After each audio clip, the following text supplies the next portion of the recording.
बिस्मिल्लाहिर्रहमानिर्रहीम। एक वक्त था जब साइंस आज जितनी एडवांस्ड नहीं थी, लेकिन दुनिया के मुख्तलिफ हिस्सों में बैंड दरवाज़ों के पीछे और हिडन लेबोरेटरीज में ऐसे एक्सपेरिमेंट्स हो रहे थे जो आज भी सुनकर इंसान के रोंगटे खड़े हो जाते हैं। कुछ रिसर्चर्स मेटल्स को गोल्ड में बदलने के जुनून में थे, कुछ लोग ह्यूमन लाइफ को लंबा करने के तरीके ढूंढ रहे थे और कुछ ऐसे सब्सटेंसेस बनाने की कोशिश कर रहे थे जिससे इंसान को ना नींद की ज़रूरत हो और ना खाने की। लेकिन इन सब के दरमियान एक ऐसा आदमी था जिसकी सोच सबसे मुख्तलिफ और ज़्यादा खतरनाक थी। उसका ख्वाब था एक नई किस्म की मखलूक बनाना, ऐसी मखलूक जिसमें बंदर जैसी स्पीड, शेर जैसी ताकत और बाज जैसी तेज़ नज़र हो। उसका मकसद सिर्फ साइंस नहीं था, वो पावर चाहता था। वो एक ऐसी आर्मी बनाना चाहता था जो चंद लम्हों में किसी भी बैटलफील्ड पर कब्जा कर सके। इस सोच के पीछे था एक फ्रेंच साइंटिस्ट, डॉक्टर विक्टर हिल्मर। वो आम साइंटिस्ट की तरह सिर्फ नेचर को समझना नहीं चाहता था, वो उसे चैलेंज करना चाहता था। सब कुछ तब बदला जब उसे मूल्य के बारे में पता चला, एक हाइब्रिड जो घोड़े और गधे के मिलब से पैदा होता है। इस डिस्कवरी ने उसके दिमाग में एक डेंजरस आइडिया पैदा कर दिया। अगर दो मुख्तलिफ जानवर मिलकर एक स्ट्रॉन्ग मखलूक बना सकते हैं तो और क्या मुमकिन है। इस सवाल का जवाब ढूंढने के लिए उसने एक पुरानी मिलिट्री बिल्डिंग में अपनी सीक्रेट लैब बना ली जो आबादी से दूर थी। बाहर से ये जगह बिल्कुल सुनसान लगती थी, लेकिन अंदर कुछ गैर मामूली हो रहा था। उसने एक स्ट्रॉन्ग मेल हॉर्स और एक रेजिलिएंट फीमेल डोंकी को सिलेक्ट किया।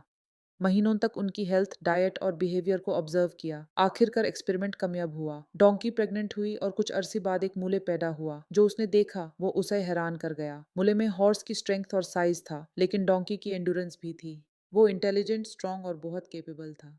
विक्टर के लिए ये प्रूफ था कि नेचर के रूल्स को बैंड किया जा सकता है, और यहीं से उसकी सोच ने एक डार्क टर्न लिया। अगर ये एनिमल्स के साथ हो सकता है तो क्या ह्यूमंस के साथ भी हो सकता है।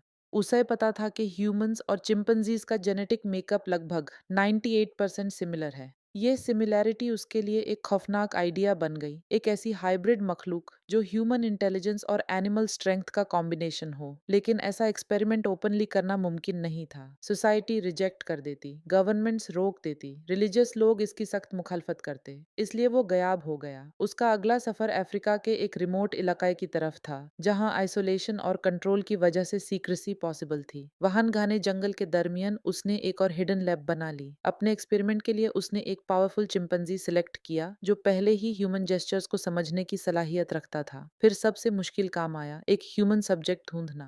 एक गरीब गांव में उसे एक यंग और सेहतमंद लड़की मिली। वो उसके असल इरादों से बिल्कुल अनजान थी। उसने उसे यकीन दिलाया कि वो एक मेडिकल प्रोग्राम का हिस्सा है जो उसकी कम्युनिटी के लिए फ़ायदेमंद होगा। प्रेपरेशंस महीनों तक चलती रही। डाइट चेंज की गई, एनवायरनमेंट कंट्रोल किया गया और हर चीज़ को बहुत केयरफुली प्लान किया गया। आखिरकार एक्सपेरिमेंट शुरू हुआ। कुछ हफ्तों बाद प्रेगनेंसी के साइंस नजर आए, लेकिन ये कोई आम प्रेगनेंसी नहीं थी। इनिशियल ऑब्जर्वेशंस में अनयूजुअल डेवलपमेंट देखी गई, लंबे लिम्स, अजीब बोन स्ट्रक्चर और ऐसे फीचर्स जो पूरी तरह हमन नहीं थे। फिर सब कुछ खराब हो गया। लड़की की तबीयत बहुत ज्यादा बिगड़ गई। फीवर, वीकनेस और कॉम्प्लिकेशंस बढ़ती गई। एक रात प्रेगनेंसी लूज हो गई। विक्टर ने रिमेन्स का जायजा लिया। जो उसने देखा वो दहशतनाक था, एक छोटी सी शक्ल जिसमें हमन और अपे दोनों की ट्रेट्स मौजूद थी। उसके बाद तमाम रिकॉर्ड्स गायब हो गए, लैब अबैंडन हो गई, सबूत मिटा दिए गए।